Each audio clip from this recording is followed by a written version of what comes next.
All right. Good evening, everyone. Welcome to Recovery Unplugged, episode 16. We are live, you guys, on Facebook, on the Amy Unplugged page. And I'm your broadcast host, John Spalding from G1NBC. We have Amy McCorkle from Healing Hands Entertainment. And what's the little dog's name? Toto? Bentley. Bentley. Bentley. I know a little dog named Bentley that lives up the street. And I put producer, writer, director. Yeah. Doug Kaufman. That's because there isn't much that you haven't done. No, editor, PA, actor, script supervisor, co-host of Zombie Palooza Radio Live, co-host of ZPR On Location. Now, you're script supervisor for Letters to Daniel, is that right? Yes. Yeah. Yes. Amy, aside from dog watching this week, where are you with Letters to Daniel? How's that going? Well, I went to pay on a restaurant called The Spot, where we were going to film a scene that takes place in a bar and a scene that takes place in a restaurant. This hotel, I think I told you earlier this winter, had a fire. Okay. And when I went to the restaurant, the doors were still locked. Oh, no. So I tried not to panic, and I went to the back, which is the conference center, because the conference center is totally untouched by the fire. Mm-hmm. And it's still running. So I went there and I talked to Kippy, and that was the lady who was in charge of making the contract. And I said, hey, I had two of my locations fall through, two of my sets fall through. But when I came in, I noticed there was a place where there was a circle of chairs, and then went off to the corner, 2 chairs. And I was like, oh, this is perfect. If we just keep the Julia Bell room out of the shot, mm-hmm. we can film those scenes here. Okay. And I asked her if I could do that, and I didn't know she was going to charge me more money. She says, no, if it's free, if like nobody's in there, mm-hmm. she goes, you're more than welcome to use it if the restaurant isn't back open. And it didn't cost me any more money. Gotcha. So it was like crisis averted. Yeah, that's good. Because I had averted for now. Yeah, there's always a crisis. It just depends on when. Right now, I'm still looking for that sound person for the last 4 or 5 days. I have the guy who's running it the first 3 days coming over Wednesday, and he's going to give me a tutorial on how to use the H4n Zoom and the boom mic, so I can show. This isn't really the best. It's not ideal. It would be better for him to show. But Tim, the guy who always gets bad food orders. Mm-hmm. Yeah. Druck? Tim Druck. He always has something to say. and when they get his food order wrong, he really which is all the time. But I'm going to show him how to use the H4n, and it came with a manual, and I'm going to give him the manual and the H4n. I'm going to give him the manual to study. So whenever time for filming comes, he's really the set photographer. But if he has to, he can be in a crunch. He can be my sound guy. So really, I'd rather have someone who knows what they're doing already, mm-hmm. but if I can't get them, I have a backup plan. Okay, that's good. It's just not you should always have at least a back plan B, plan C, sometimes even a plan D. Yeah. So that's pretty much what's going on with Letters. Okay. Well, how about everything else or anything else? With you? All our scripts have been accepted into AOF. We've gotten our script accepted into the Las Vegas International Film and Screenwriting Competition. I'm still like it's crazy because all these festivals that I've submitted to all have notifications in like late June through July. So like after I film Letters to Daniel and we're in the editing process, I'll start getting notifications Oh yeah. from like Indie Gathering, and I submitted 11 projects there. So Oh wow.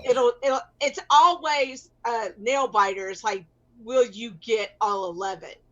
Like last year I submitted 12, but I only won 11. I mean, 11 out of 12, still not Yeah, bad.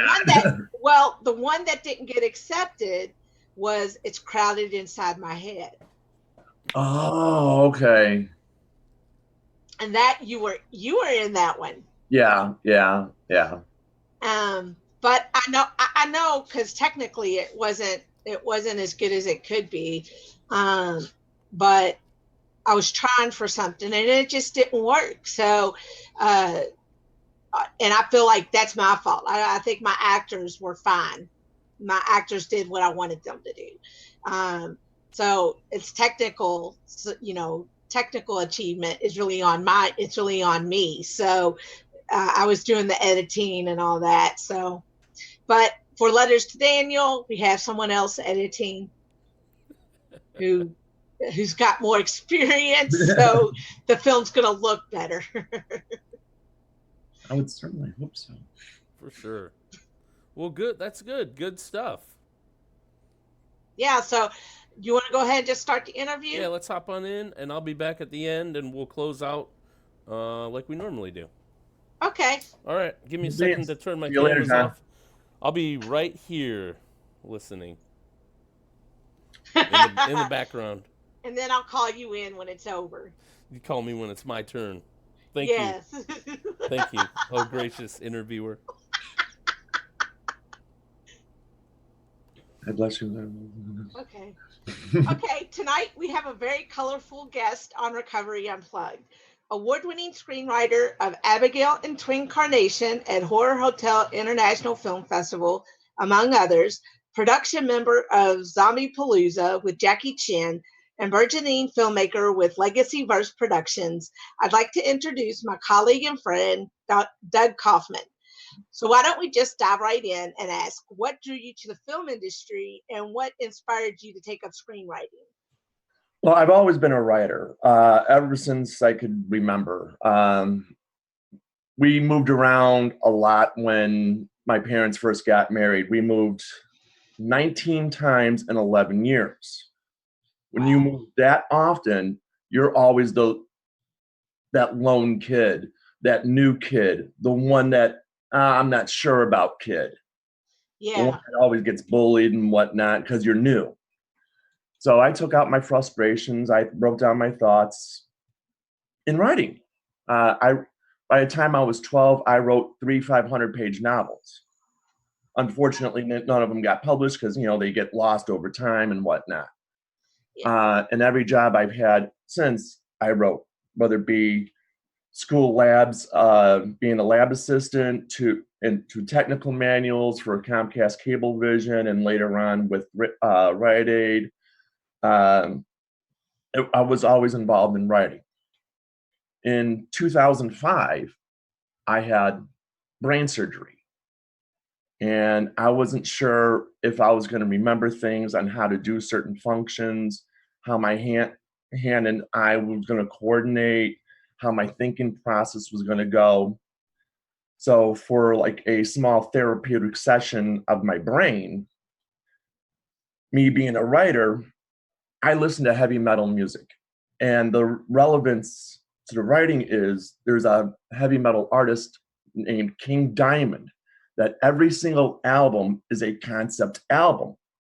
And if you think really hard, you could tie all 14 of his solo albums together as one big story that spans like 2,000 years. And I took one of those concept albums called Abigail and turned it into a screenplay, submitted that into Horror Hotel 2015, and ended up getting honorable mention. Wow. It's not like a 1, 2, or 3 place finish, but honorable mentions at least an 85. I'll take that for my first screenplay. Ray and Christina take their festivals very seriously. Right, right. So to me, That. even just honorable mention was like, oh my God, I'm actually a writer. I know what I'm doing. They validate you. Right. It was like, okay. And not too long after that, just going to the festival, I met people. I met Thomas Ryan from Theater Terror out in New York. I met a couple other people, a little bit more local. Jason Taverstein down in Columbus. And a few other bigger names. Oh, Gary Jones was one of the first people I met. Yeah. Big director. He's a really nice man. I just caught the bug. I wanted to be in every single project I could possibly be in at that point. I wanted my name on something. I didn't care what it was. And you're the exact kind of person you want on an independent production, because you will bring 100%, and really all you're asking for are your basic needs to be met. Yeah. And then independent, there's really not a lot of money to go around. Not even for the production. Every single film that I've been doing so far has been like that, so I could certainly. But you did your job, and when you make those connections with people, when they move up, they're gonna have you in mind. Right. Like maybe they could, like you have a script. Well, maybe I know someone I can pass that along to. Well, our current production is a feature called Tell Your Children. It's more of like a crime drama comedy. It features Brandon X. Bell. Yes. Beautiful actor. Oh my God. Thank you for recommending him to me. He's amazing. Amazing actor. I love him to death. I call him the Denzel of Cleveland. He looks like Denzel, but I would give him Samuel L. Jackson. Well, I mean his acting chops. Oh yeah. His absolutely.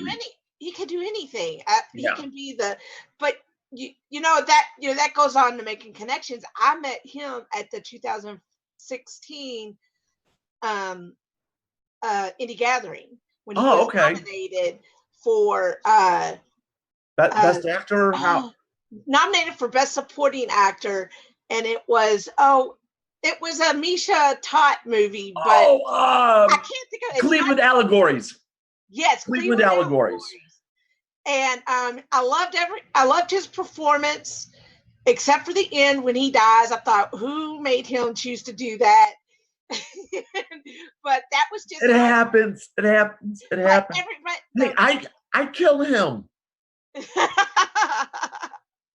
Well, not me physically in the feature. I mean, Richard Bothier ends up killing him, but hey. Okay. He's like, this is only like the second time I've ever died on film. It's, you're getting to be such an honor. I'm like, hey, sorry to do this to you, dude, but that's the script. You recently joined the production staff of Jackie Chan's Zombie Palooza. What is the show about, and how did you come to be involved with it? Well, I met Jackie 2016 Horror Hotel. Yeah, because 2016, I also wrote Zombie Strain, which is a short comedy zombie horror-ish. Very B-rated, and it ended up winning, I think, 3rd place in comedy horror short. And, she interviews everybody in the entertainment business, whether it be actors, directors, producers, sound effects, special effects, screenwriters, authors. I mean, anybody who's in the end. I'm sorry? Does she like to focus on like dystopian and horror? Yeah, yes, absolutely. Zombie, dystopian, horror related. I mean, and that's a big community. Yeah, it's huge. And I ended up being a guest on her show at the Horror Hotel 2016. And since then, I've been on her show probably 6 times, 7 times, somewhere around there as a guest. And her and I were just talking, and I was floating some ideas out there to her. And she's like, well, why don't you just join the production staff? Okay, twist my arm, call me Shirley. Yeah, you love anything film, so Yeah, it's like I'm 100% on board with that. No problem. yeah, so I was on her show, and when she contacted me, she was mad. She was like, Letters to Daniel really wasn't horror, and that's what you recommended me for. And I was like, well, I write dystopian, but I also do. And right. I know that that I know that she wanted to concentrate on horror, but I also wanted to see if by chance if she would bring you on to expose you in Letters to Daniel as well. Yeah, well, I appreciated that. Yeah, sometimes it works out, sometimes it doesn't. I mean, it was one of those on the fence 50-50. She asked me to come back on board once we were in post-production to explain the experience. And absolutely. I mean, you're more than welcome. It's going to be organized chaos in June. Well, what we could do too is make a ZPR on location where it's a little bit more fun-loving. Awesome. Okay. We could always work something out. Always. Not a problem. You are first and foremost a storyteller, whether it be as a scriptwriter or as a director. You wear multiple hats. Give us some insight into your process as a screenwriter as opposed to a director. Well, screenwriter, I tend to write things very slow. Like sometimes it'll take me 2 or 3 years in between stories. But in the case like one of my feature scripts, Twin Carnation, that came to me by a single word, twins. Okay, what about twins?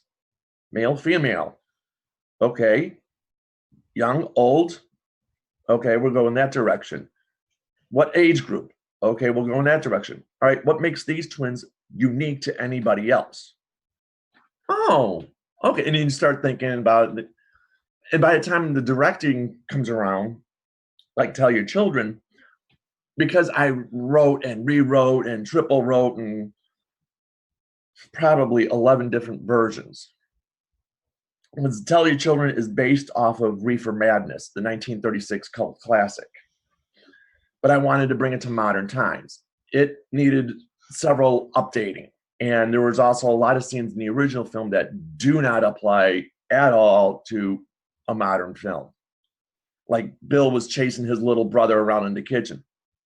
Okay, I could put another 30-second spot there. That was not a problem, all right? I already have a vision of what I want it to look like. So the directing part, it's just a matter of telling, okay, you, I want you to stand there, stand here, you're going to come this way, this is what's going to happen, here's the dialogue. And it's up to the actors, which so far have been absolutely phenomenal. They're delivering every single time. You're so fortunate to live in the Ohio area, in a Michigan, Ohio area, because you have rich film communities there. I live in Detroit. We do have a film community here, but everybody I know through contacts and branches out and whatnot from Christina at Horror Hotel, which is in Ohio, all my connections, everybody. This is literally Ohio. I have maybe, Tavis Markham, Dietrich Davis, Caden Bryce, Phil Elam, maybe 5-6 people up here in Michigan. Jeffrey Calhoun. Oh, that's right. Yeah, Jeffrey's. Don't forget him. He runs Script Summit as a part of his AOF Mega Fest. That's right. He's a brilliant screenwriter. He's in home county, I think, like more on the east side. He's amazing. Oh, Michael Bugard. If I butchered that last name, I am completely sorry, dude. He's a photographer, freelance, and he does a lot of work with Motor City Nightmares right up here in Novi, and he actually lives about 2 miles away from me. He just moved. I'm sorry about the circumstances and why, but he only lives about 2 miles away from me. I found that out recently. Okay. Okay. We've had a chance to look at one another's scripts. Letters to Daniel is my passion project. What happens to be yours and why? And are there plans in the immediate future to start on it? There is one passion project, and that is outside of Tell Your Children, which is obvious because we're about 90% done filming. But the one screenplay I would love to get done is Twin Carnation. That is like my pride and joy. I co-wrote it with George Grayshaw, who's a buddy of mine, who technically gets credit on it, but it's also him and my mom, Sandy Kaufman. A lot of the kill scenes that are in Twin Carnation are actually her idea. Aw, that's so sweet. And there was one role that at the time, I specifically wrote just for her. Oh. But since her passing 2 years ago, I did not feel with leaving that particular character in the script at all. And I completely removed her out. And I wrote the storyline for why she's gone very early on. Oh. I'm sure people could play that role, but to me, it would not feel right because I wrote it specifically for her with exactly her emotions, the way she would say something, her mannerisms, like she's going to pick up a pen this particular way. She's going to drink a little sip of coffee this particular way, smirk this particular way. Everything was written exactly for her. So, I'm like, what am I going to do? So what's And the it was just plans easy for? for me to remove it completely. But that's the Yeah. one project that I would love to get done. But that's going to be quick estimates, 50, 60 grand. Okay. And that's going cheap. Yeah. Okay. Legacy Verse is a production company you have partnered with. Your current work in progress, Tell Your Children, bears their label. Tell us a little bit about what Legacy Verse, or is it Angry Demon Productions? Oh, I got this wrong. No, little backstory while we're in there. And can you tell us what Tell Your Children is all about? You kind of touched on it already. Well, Tell Your Children is a remake of Reefer Madness from 1936. We're using roughly 75% dialogue, original dialogue, and scene for scene. Some of the stuff has been modernized. Like there's been a couple of shots in the original where they're using like a desk phone. Well, that's been changed to a cell phone. There's a flat screen TV in the background. Ooh, wow, big deal. At the boss's office, she's playing a game of pool by herself, just practicing. Wow. That such minor changes, it doesn't matter. Excuse me.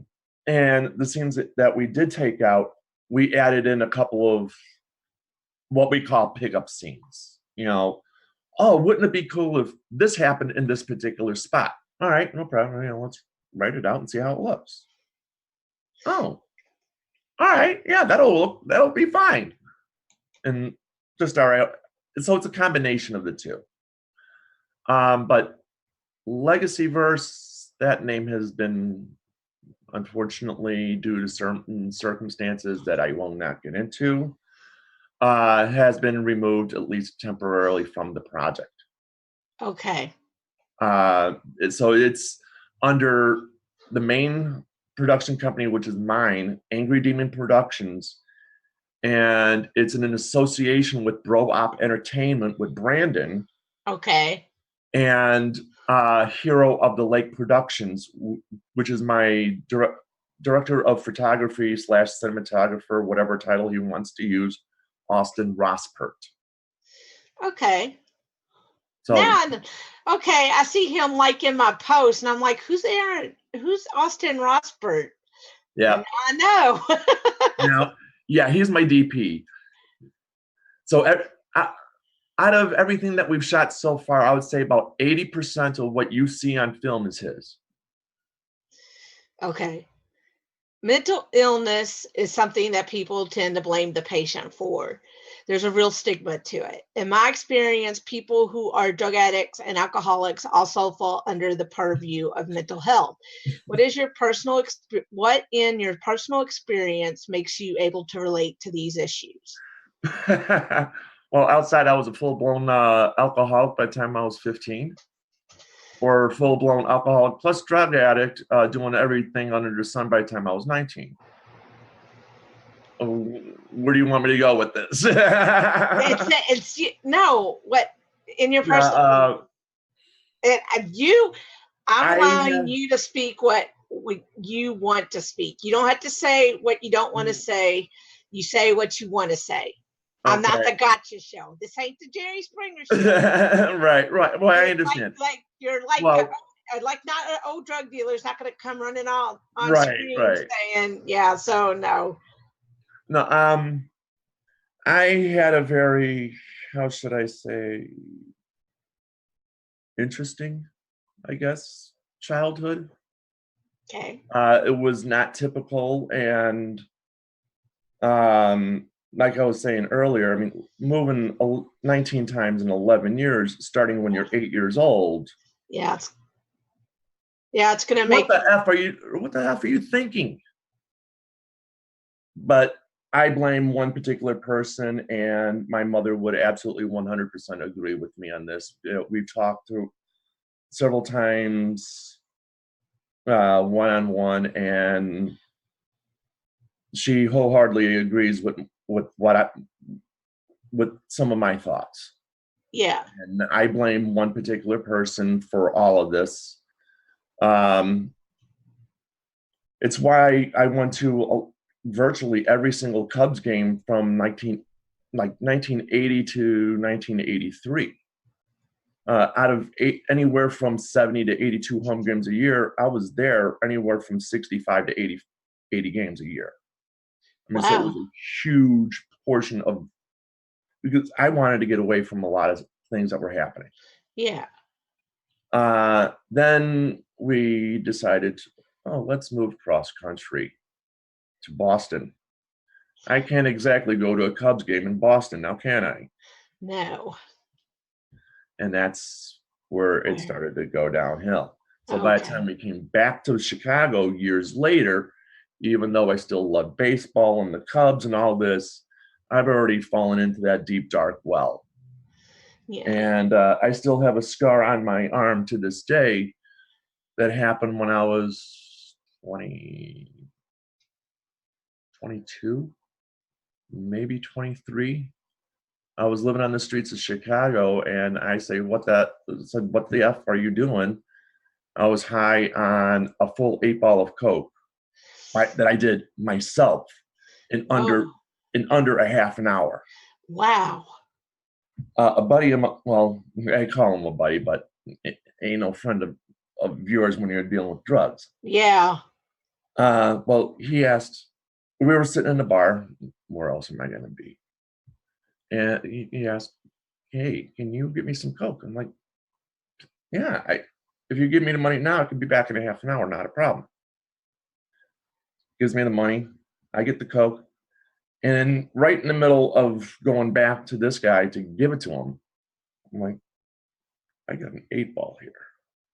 I got a 8-ball here. Myself, I have a 8-ball here. I went into a hallway of an apartment complex. You know, there was a common door that was always open.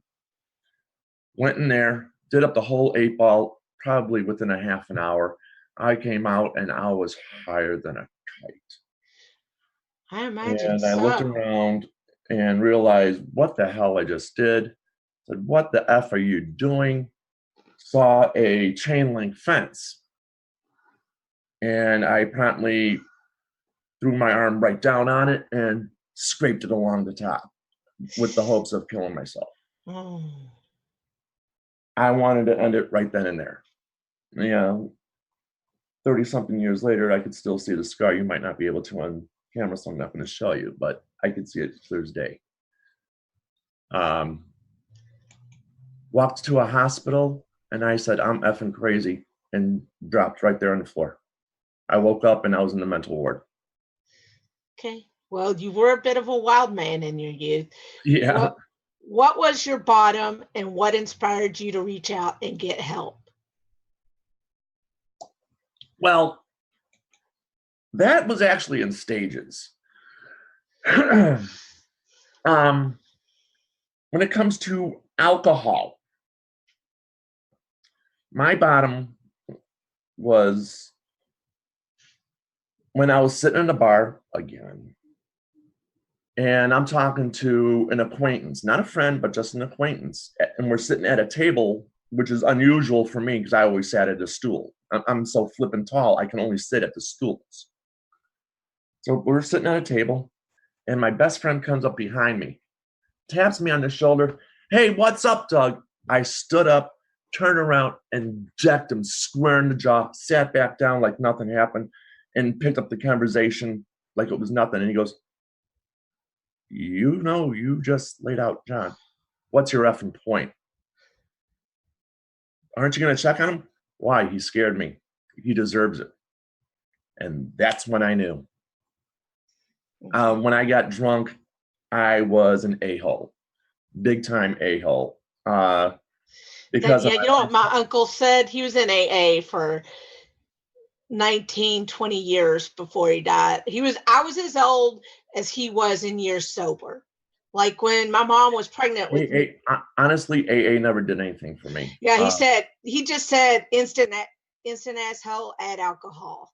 That's it. Yeah. That's all I was going to say. I wasn't going to say anything else. Yeah, that was me. Because of the lifestyle and what I've done and my I just don't give a S attitude. I am a huge guy. I stand 6'8".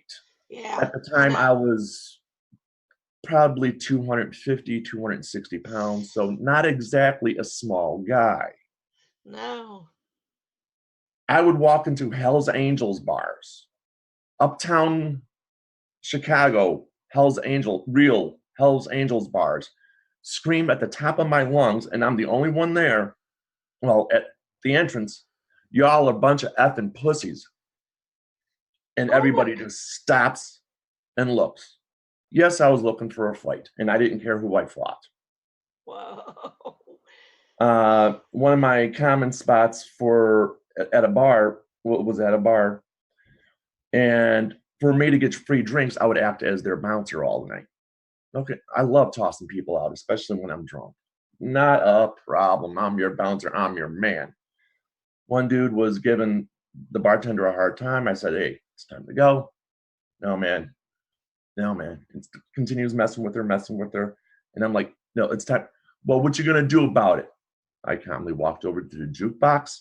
And because of my long gorilla arms, those jukeboxes just grabbed my arms, wrapped it around the jukebox, lifted up, slammed it on the ground. And I turned around and said, all right, buddy, let's rock. He looks at me and bumps right out of there. I guess I would too. Okay. So, yeah. But after those incidents, I stopped cold turkey. At least with alcohol.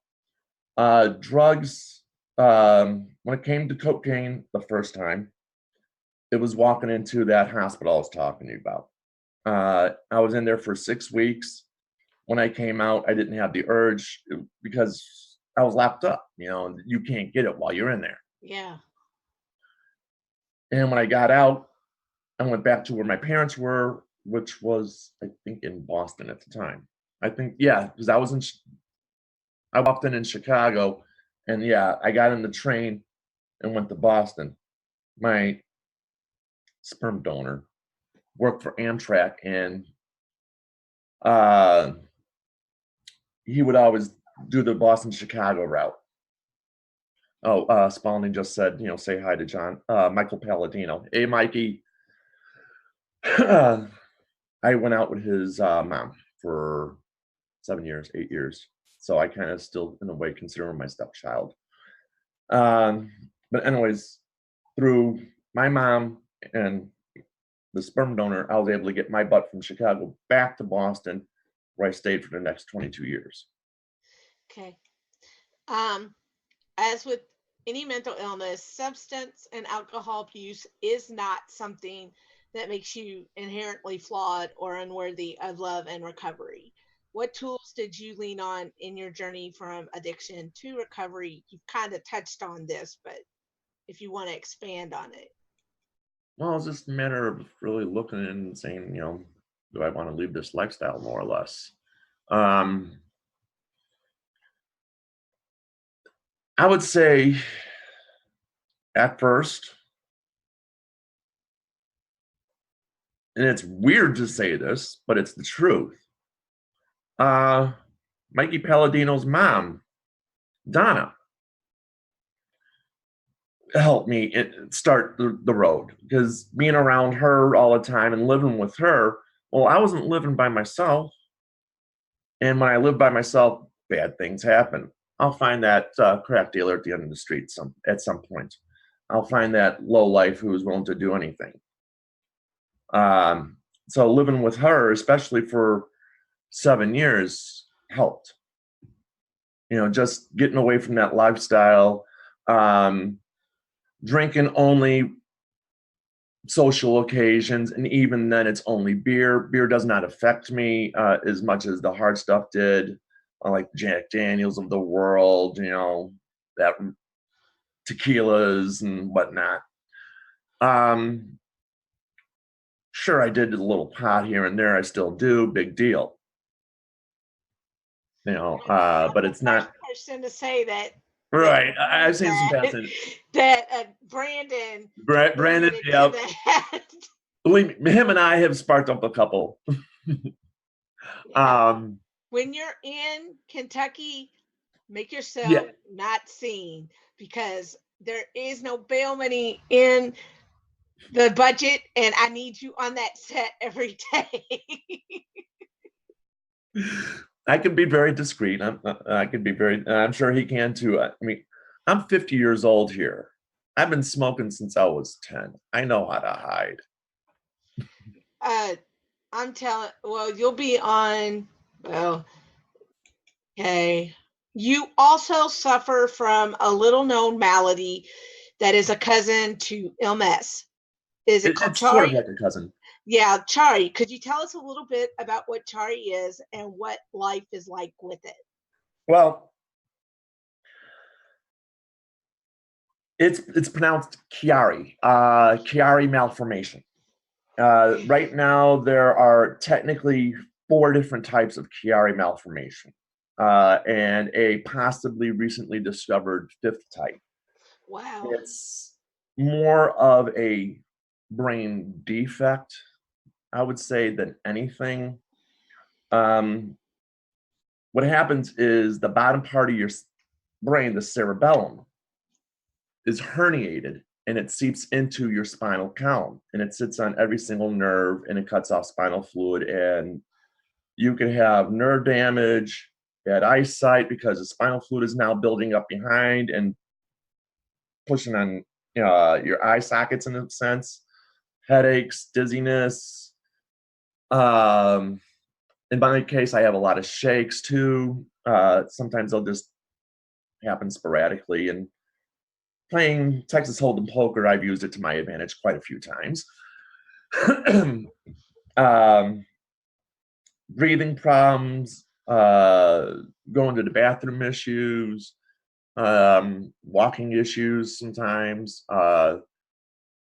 There's literally 50, 75 different symptoms, and somehow the Chiari and MS are kind of, sort of, but not really linked. So they're kind of considered like distant cousins. Okay. A good majority of one particular patient has this, and some that have this. So that's how they're kind of making the back and forth comparison. Okay. What kind of stigmas do you face in regards to your medical condition? And what plans, if any, do you have to advocate on behalf of yourself and others like you? Well, let's start with advocating. Being in film, I've been fortunate enough, at least having contacts in film and documentary specialists. I'm talking to one right now. Uh, I want to do a documentary based on Chiari because it can be so rare that not every doctor knows about it. Technically, I started experiencing symptoms somewhere around 83, 84. When you really look at the symptoms list, and I'm backtracking in my head of when certain things started, it's probably 83, 84 when I'm 14 years old, 15 years old, that era. Yeah. And from that time till I was,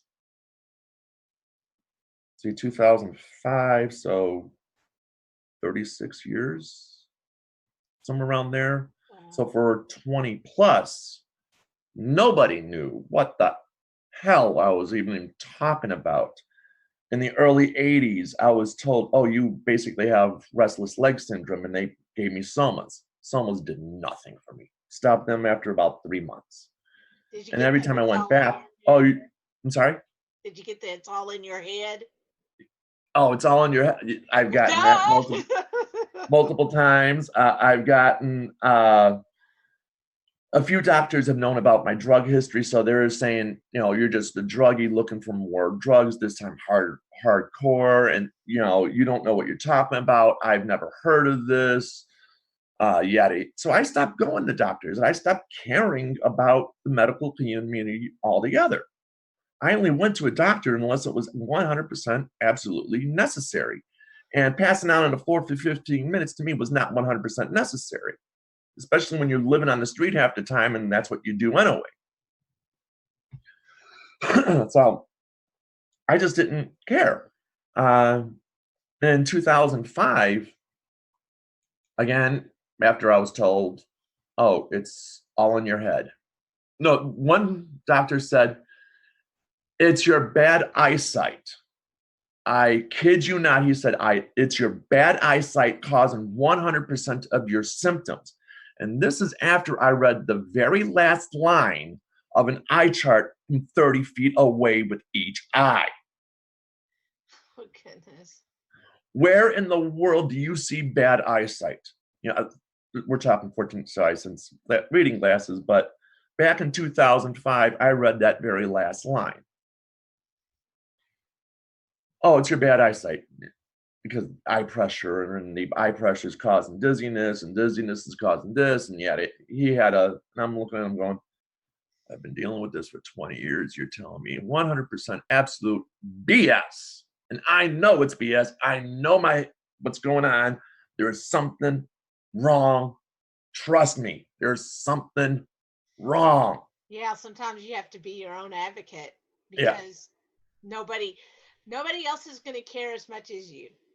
Exactly. It wasn't until the second time I literally passed out at a store.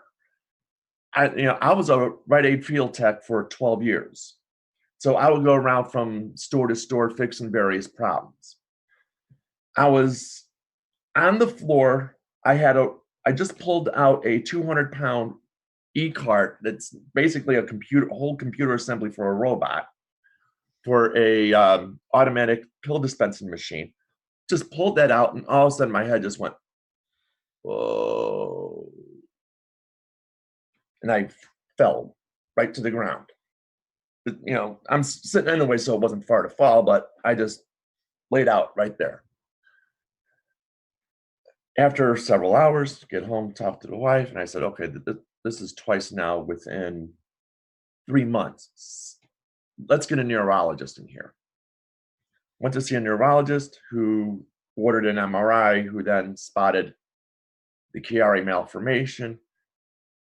I go back to the original spot where the doctor just told me a few weeks before, oh, it's my bad eyesight. Same doctor. Sets me in the office, and we're there for 5 hours. And I'm like, what did they find? They had to have found something, because if it was nothing, they would have just came right back in. 5 hours goes by. Comes in, taps me on the shoulder, and he goes, Mr. Kaufman, you just had to make me look in a medical journal, didn't you? Well, asshole, you're a doctor. That's what you're supposed to do. Hello, what do you think I've been telling you for the last 20 years? And he told me basically what's going on, and I just looked at him and I went, what? And he goes, yeah, all we're going to do is remove the back half of your top 2 vertebrae. Then we're going to cut a 1-inch square area of your skull, and we're going to pop the cork. What? You're going to do what? All we're going to do. My wife is looking on with absolute horror in her face. She's like, you're gonna what? He goes, this is the only temporary solution. And then after you pop the cork, you're supposed to put in a mesh and then seal everything up, and everything is supposed to be all honky-dory. Well, that didn't go exactly as planned. There was several medical issues that happened, and according to my wife, the doctor came out of the operating room to talk to her, let her know that I was okay. And in her eyes, it looked like he just walked out of a horror scene. I lost 6 pints of blood. Wow. I was going through transfusion after transfusion after transfusion after transfusion. She thought he was going to say, I'm sorry, Miss Kaufman, there's nothing we could do for him. No. Oh, he's in recovery right now. Some 9 hours later on a supposed hour-and-a-half surgery. Oh.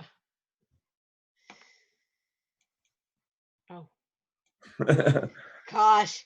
Okay. So, and finally, like I said, there's many different directions you can go. Yeah. And finally, let's have a little fun.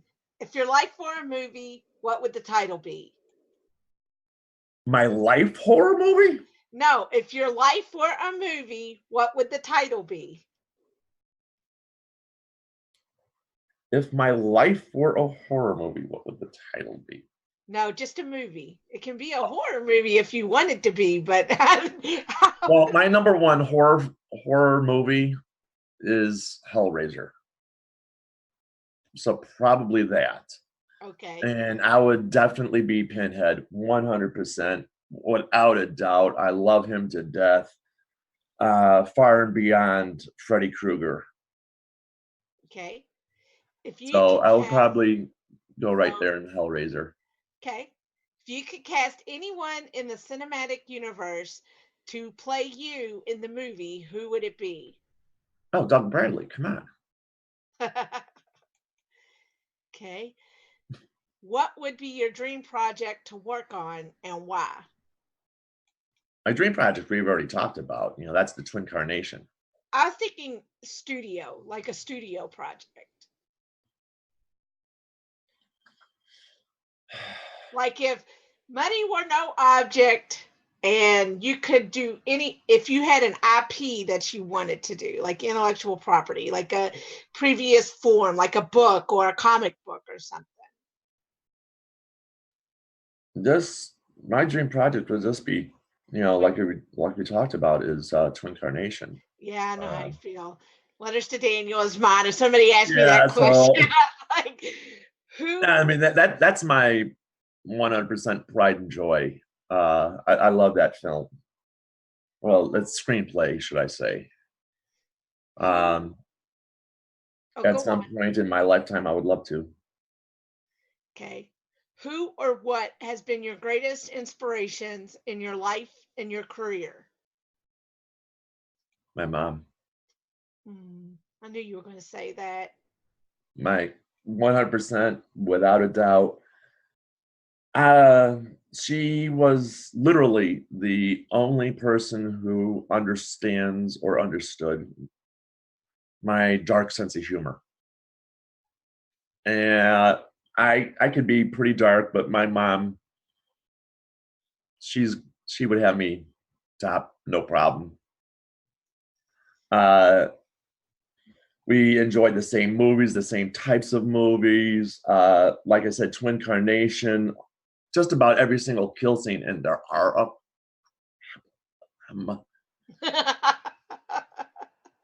and even some of the nuances that happen just before or just after that particular kill scene, that is her. I just wrote it in my own language that I understood, that I know and understand. But we've sat down several times, and she's like, "Oh, wouldn't it be cool if this person was killed in this particular way?" Oh, really? Okay. Okay. So everything that I've ever wrote, I've always ran through her first, and she's had her input. Like I said, she's the only one who's really understood me and my writing and everything. So definitely her number one. Okay. And lastly, for the person struggling to find their creative voice and is lost in addiction, what advice do you have for them? Talk to me.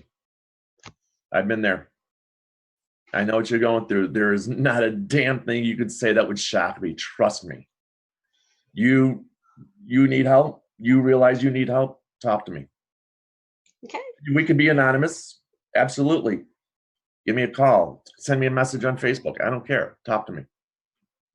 Okay. John, that's my last question. You going to join us? Oh, I guess so. An hour later, oops. Nice job, guys. Good interview. Thank you.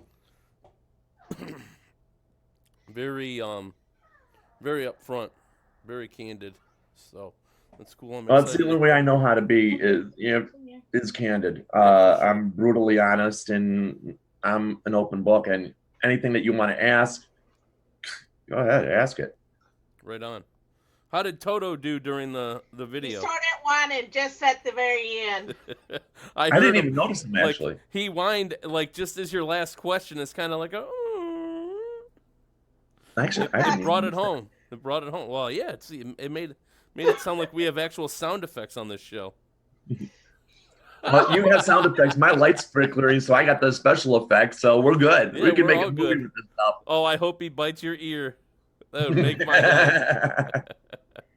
He doesn't bite. Although he went after my nephew. Uh-oh.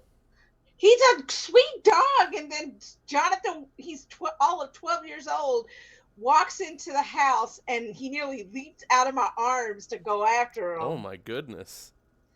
I was like, oh my Our God. babysitter has a little dog that's like that, and she says that he only does that to me. He comes over and just starts like nipping at me, and I'm like, little dog, I can kick you down those steps. I got a little Chihuahua that's across the street from where I live. Who's her name is Cookie, and every time I see her out, Cookie Monster, come here. Yep. Let me like hold her like that, no problem. Love little dogs sometimes. Chihuahuas are cute dogs too. Just got to be on their good side, or else they'll. Right. I've got him until midnight on Friday. Good luck. Yeah, have fun with that. And I got to vote tomorrow. It looks like he likes you. He does. He knows me. I've been over to his house. I've held him before. Usually I'm chopped liver because Missy's there. Mm-hmm. This is Missy's dog. So as long as Missy's around. Oh, yeah. And if he wants me, it's only because he's going to beg me for food and he doesn't give fed people food. Yeah. But. All right, so what's the scoop? Are we're on hiatus next week because it's Memorial Day? Yeah. And I had to tell the guys scheduled. We have Amy Wade for June 3rd. And then we go on hiatus for the month of June. And then we have Maurice, Cindy, Maurice Brodas, Cindy Cowan, and Christopher Seans. Look at you. You went and signed up 4 more Nice. for She plans Recovery ahead. Unplugged. Good job. Well, What? that's what I'm supposed to do. It's not my favorite part of the job because I got Becky says the same thing. it's not my favorite part of the job because I'm asking them such sensitive questions, and you notice how Doug was I was like, don't worry, you don't got to say anything you don't want to say. Yeah, you did a good job. I think you did a good job helping him through that too. Yeah, because he was like, what do you want me to share? Well, it's then I think also figuring out the wording that I want to use too. Right. With talking about recovery and addiction and mental health issues, it is tough, and that's the point of what we're doing on the show, and being able to talk about it, being able to be comfortable talking about it, and being able to let people share their experiences and only like what they want to share, especially when doing it live and stuff like that. So it was cool. It was cool that Michael came in and said hello, and that you got my cue. Yep. Well, I saw it right up. Yeah. Say hi to Michael. Well, hey, Mikey. I sometimes think about sending Amy notes like that through chat on Zoom, but I don't want her to get flustered. Because I didn't think about it. We do have printer ink now, but I really used a lot of it because I had to print out all the paperwork, the new updated paperwork you sent me, like the call sheet master. And I know. I still have yet to print any of that stuff out. I'm trying to hold off as long as I can. The shot mark script, the shot list. I sent the shot list and the shot mark script to my DP. So, Mark? Yeah. Cool. And because, I'm going to be communicating with him. And I sent it to Tim because he's going to be taking set photos, like each scene.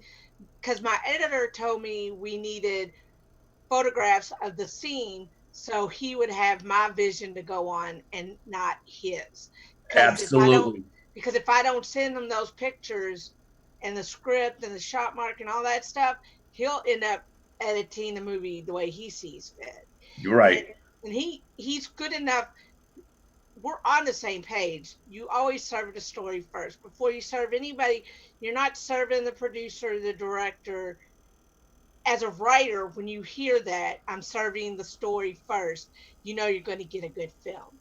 Right. Yeah. And that's what I was trying to do when I was, looking at the shots, what you wanted me to put in and how am I going to set up that particular shot? And, where am I going to put the zoom in? Is this going to be medium? Is it going to be long? But I tried to serve it justice, and I hope I did. And if there's anything that you made my life so much easier. If the vision that I had matches yours, beautiful. If it didn't, let me know. I'll change whatever. What movie are you guys talking about? Letters to Daniel. Let's watch the trailer. Yes. Dear Daniel, life did not always look like this. They say life happens when you're busy making other plans. You're good. For me, it was bipolar disorder. It crept in and systematically, quickly dissembled my ability to function in society and rendered me scared, lost, and lonely. I lost the ability to focus, and the simplest of tasks became too overwhelming. Even though it felt like I had been abandoned, I still had one person in my corner out there on the front lines with me. Missy Goodman, writing partner, best friend, soul sister, caregiver. This disease will bury you if it goes untreated. But with the help of medication, therapy, and the support of an amazing caregiver, I've gone on to be in a one-day-at-a-time recovery and have a career in the arts. This is the story of how me and Missy got there together. This is Letters to Daniel. All right, we're back. Hey. All right, so we're going to stop the stream for Recovery Unplugged. We will see you all on Monday, June 3rd. And then we're going to break. And then we're taking a break to film Letters to Daniel. Make sure you follow that page on Facebook as well. We'll be putting a bunch of updates there, especially when I'm in town. Oh, I'm sure. All right, everyone, have a good evening. And we will see you next time.